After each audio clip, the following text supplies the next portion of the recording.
जय श्री कृष्णा दोस्तों। सावन माह के शुक्ल पक्ष की एकादशी 27 अगस्त 2023 को पुत्रदा एकादशी का व्रत रखा जाएगा। ये व्रत पापनाशक माना जाता है। इसके प्रभाव से सुयोग्य संतान का सुख मिलता है। रक्षाबंधन से 4 दिन पहले सावन पुत्रदा एकादशी का व्रत रखने से वंश में वृद्धि होती है, संतान पर आने वाले संकटों का नाश होता है। इस व्रत में एकादशी की कथा का जरूर श्रवण करें, तभी पूजा का पूर्ण फल मिलेगा। पुत्रदा एकादशी व्रत कथा। युधिष्ठिर ने पूछा, मधुसूदन, श्रावण के शुक्ल पक्ष में किस नाम की एकादशी होती है? कृपया मेरे सामने उसका वर्णन कीजिए। भगवान श्री कृष्ण बोले, राजन, प्राचीन काल की बात है। द्वापर युग के प्रारंभ का समय था। महेशमती में राजा महीजित अपने राज्य का पालन करते थे, किंतु उन्हें कोई पुत्र नहीं था। इसीलिए वह राज्य उन्हें सुखदायक नहीं प्रतीत होता था। अपनी अवस्था अधिक देख राजा को बड़ी चिंता हुई। उन्होंने प्रजा वर्ग में बैठकर इस प्रकार कहा, प्रजाजनों, इस जन्म में मुझको कोई पातक नहीं हुआ है। मैंने अपने खजाने में अन्याय से कमाया हुआ धन नहीं जमा किया है। ब्राह्मणों और देवताओं का धन भी मैंने कभी नहीं लिया है। पुत्रव्रत प्रजा का पालन किया है। धर्म से पृथ्वी पर अधिकार जमाया है। दुष्टों को चाहे वे बंधु और पुत्रों के समान ही क्यों न रहे हों, दंड दिया है। शिष्ट पुरुषों का सदा सम्मान किया है और किसी को द्वेष का पात्र नहीं समझा है। फिर क्या कारण है जो मेरे घर में आज तक पुत्र उत्पन्न नहीं हुआ? आप लोग इसका विचार करें। राजा के ये वचन सुनकर प्रजा और पुरोहितों के साथ ब्राह्मणों ने उनके हित का विचार करके गहन वन में प्रवेश किया।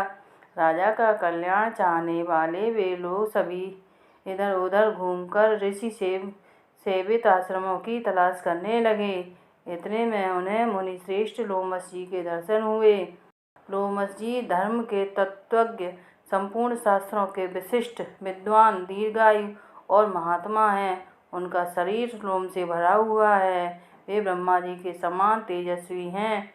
एक एक कल्प बीतने पर उनके शरीर का एक एक लोम विशीर्ण होता है, टूटकर गिरता है। इसीलिए उनका नाम लोमस हुआ है। वे महामुनि तीनों कालों की बातें जानते हैं। उन्हें देखकर सब लोगों को बड़ा हर्ष हुआ। लोगों को अपने निकट आया देख लोमस जी ने पूछा, तुम सब लोग किस लिए यहाँ आए हो? अपने आगमन का कारण बताओ। तुम लोगों के लिए जो हितकर कार्य होगा उसे मैं अवश्य करूँगा। प्रजाजनों ने कहा, ब्राह्मण, इस समय महीजित नाम वाले जो राजा हैं उन्हें कोई पुत्र नहीं है। हम लोग उन्हीं की प्रजा हैं जिनका उन्होंने पुत्र की भांति पालन किया है। उन्हें पुत्रहीन देख उनके दुखों से दुखित हो हम तपस्या करने का दृढ़ निश्चय करके यहाँ आए हैं। द्विजोत्तम राजा के भाग्य से इस समय हमें आपका दर्शन मिल गया है। महापुरुषों के दर्शन से ही मनुष्यों के सब कार्य सिद्ध हो जाते हैं। मुनि, अब हमें उस उपाय का उपदेश दीजिए जिससे राजा को पुत्र की प्राप्ति हो। उनकी बात सुनकर महर्षि लोमस 2 घड़ी के लिए ध्यानमग्न हो गए। तत्पश्चात राजा के प्राचीन जन्म का वृत्तांत जानकर उन्होंने कहा, प्रजावद्ध सुनो। राजा महीजित पूर्व जन्म में मनुष्यों को चूसने वाला धनहीन वैश्य था। वह वैश्य गांव-गांव घूमकर व्यापार किया करता था। एक दिन ज्येष्ठ के शुक्ल पक्ष में 10वीं तिथि को जब दोपहर का सूर्य तप रहा था, वह किसी गांव की सीमा में एक जलाशय पर पहुंचा। पानी से भरी हुई बावली देखकर वैश्य ने वहां जल पीने का विचार किया।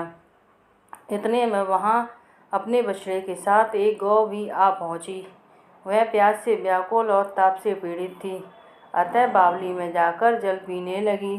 वैश्य ने पानी पीती हुई गाय को हाँककर दूर हटा दिया और स्वयं पानी पीने लगा।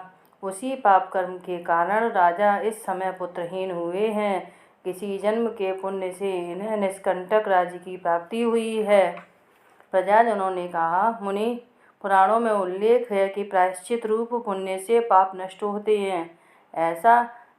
अतः ऐसे पुण्य कर्म का उपदेश कीजिए जिससे उस पाप का नाश हो जाए। लोमस जी बोले, प्रजाजनों, श्रावण मास के शुक्ल पक्ष में जो एकादशी होती है वह पुत्रदा के नाम से विख्यात है। वह मनोवांछित फल प्रदान करने वाली है।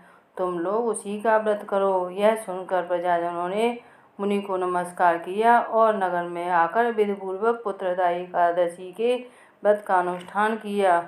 उन्होंने विधिपूर्वक जागरण भी किया और उसका निर्मल पुण्य राजा को अर्पण कर दिया। तत्पश्चात रानी ने गर्भ धारण किया और प्रसव का समय आने पर बलवान पुत्र को जन्म दिया।